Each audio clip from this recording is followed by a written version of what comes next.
So today I'm going to be trying my best to answer a question that has become somewhat of a running gag on my channel. About a month ago, I posted a video talking about what a fight would look like between Vergil from Devil May Cry against Goku from the Dragon Ball universe. And that video got so many comments and caused such a heated debate among the people that watched that video that I announced I would be making a follow-up video going more in depth on the topic. The reason this video took so long for me to make is because I honestly just wasn't that familiar with Dragon Ball, and the only thing I had really seen from it up until this point was the Dragon Ball Z Kai anime on Nicktoons when I was a kid. So I've been spending a lot of time watching Dragon Ball content to educate myself more about the characters before writing the script. And yeah, I'm actually writing a script for this video for like the first time ever. And now that I know pretty much everything there is to know about these two characters, I know who would win this fight, and it's not who you might think. I don't want to make this take too long, so let's hop right into this. Go ahead and go to the pinned comment. I'm going to leave a link to my Discord server. We just passed 1,000 members. It's a place where you can just like nerd out and just ramble about like Devil May Cry and other stuff. So the first thing we have to do is take a look at just how strong these characters are in their own universes before we can actually compare them against each other. Goku is widely considered to be one of the strongest fictional characters ever created. In Battle of the Gods, Goku and Beerus fought, and they were so powerful, it was said that they literally were risking destroying the entire macrocosm of the universe. The entire section of the multiverse they are living in, which includes heaven, hell, the living world, and everything else in its plane of existence.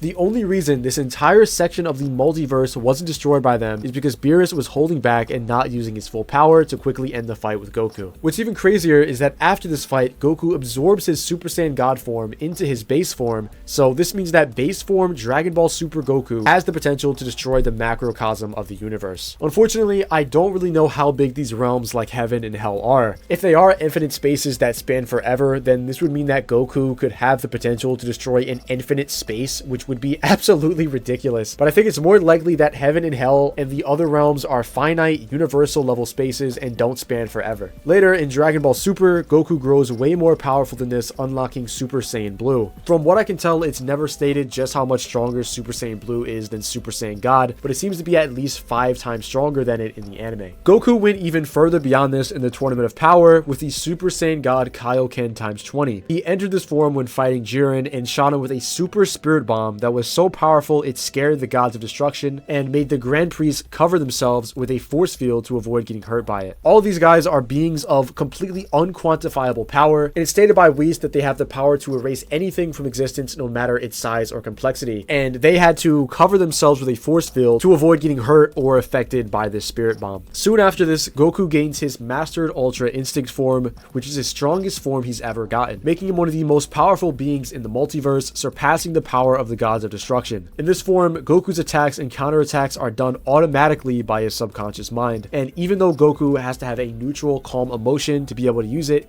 he can still use his anger to further amplify its power. Goku is also incredibly fast, to the point where he can move massively faster than light speed, sometimes bordering on immeasurable speed. A lot of people refer to this feat of Goku breaking out of Hit's time skip as an example of Goku's speed, but since it's explained that Hit's abilities and a lot of other Dragon Ball characters' abilities don't work when their opponent is stronger than them, I personally count this as more of a strength feat than a speed feat. Goku also has an ability called Instant Transmission, which he describes as dematerializing his body into light and rematerializing it at a desired location. Some people say that Goku's teleport moves at the speed of light, but from my research, this seems to just be a dubism and is quite literally instantaneous movement. Even though this movement itself is instant though, Goku still needs to take the time to focus on a key signature to teleport to or pick a location he wants to go to. The teleporting around during combat isn't actually him using instant transmission, it's just Goku basically dashing around extremely fast while fighting, since his movements can still be observed by onlookers. Now it's important to keep in mind that there are different versions of Goku, and how powerful he is can vastly differ depending on which version you're talking about. The Goku I described before is the one that's in the Dragon Ball Super anime, but another version called Capsule Corp Goku, even after all the feats we talked about Dragon Ball Super Goku having, could easily destroy him. This is the version of Goku that appears in the spin-off series Dragon Ball Heroes and is a what-if continuation of Goku after the Broly movie. Capsule Corp Goku, who I'm just going to call CC Goku,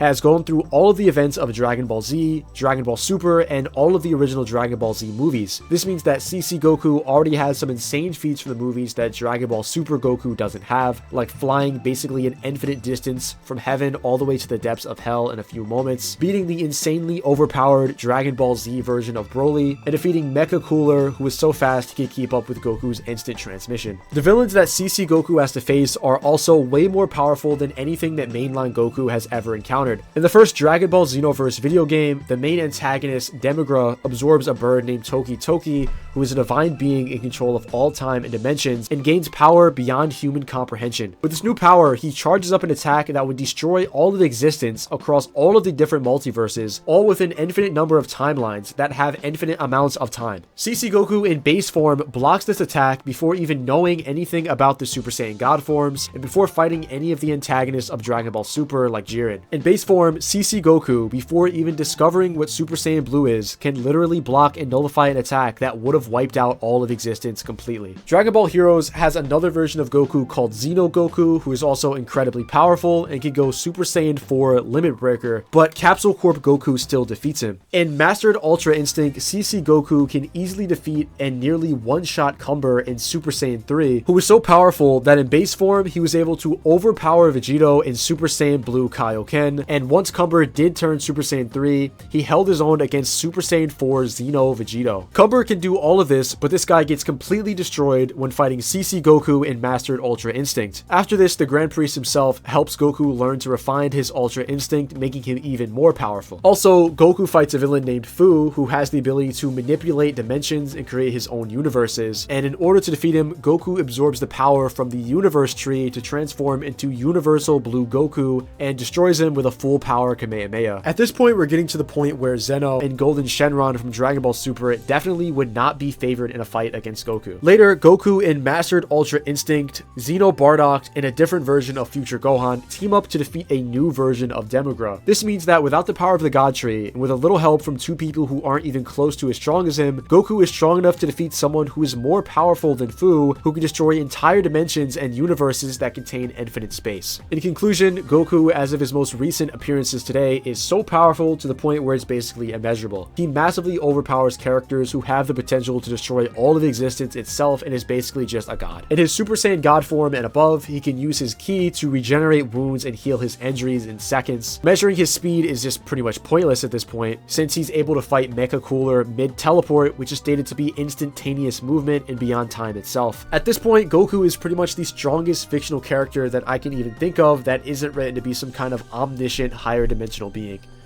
But now that we know how strong Goku really is, let's talk about his opponent, the son of Sparta, the Alpha and the Omega, Vergil. Vergil is the son of the legendary Dark Knight Sparta, meaning that he is half human and half demon. This means that he has superhuman abilities like super strength, extreme speed, regeneration, the ability to materialize things like swords, daggers, and even an entire clone of himself out of thin air using his own soul energy, and the ability to turn Devil Trigger and Sin Devil Trigger. Super powered forms that give Vergil even more powerful attacks and abilities. Unlike Goku, Vergil has an arsenal of weapons he uses, the most powerful being the Yamato, a sword that was given to him by his father that was created from him splitting his power into 3 parts, the other 2 being the Rebellion and the Force Edge. The Yamato is debatedly the most powerful weapon in the Devil May Cry universe, with the power to cut through literally anything and cut portals to allow Vergil to travel basically anywhere, even between the demon world and the human world. As of now, Vergil doesn't have the Force Edge anymore, but instead has the Mirage Edge, a copy of it that Vergil materializes. Vergil also uses the gauntlets and boots known as Beowulf, which are imbued with the power of light that he created from the scraps of the demon Beowulf who tried to challenge him to a fight due to having a grudge with Sparta. On top of having a very powerful set of weapons, Vergil has some pretty insane abilities he can use them for. The most famous being the Judgment Cut End, where Vergil uses the Yamato to deal an uncountable amount of slashes across the entire area that he's in a fraction of a second. Vergil can also use some of his abilities like the Void Slash or his Mirage Blades to seemingly slow his enemies in time. This could also be interpreted as Vergil being so fast and makes his enemies look like they're in slow motion, but since everything around him moves at normal speed when doing these attacks, I consider it as Vergil literally slowing down his enemy in time. It's important to note that some of Vergil's moves like the Judgment Cut End, Hell on Earth, or some other moves with his Mirage Blades in the game require you to spend your Devil Trigger gauge or have full Sin Devil Trigger, and concentration in order to use them. But this is just a gameplay limitation to make sure that Vergil isn't broken,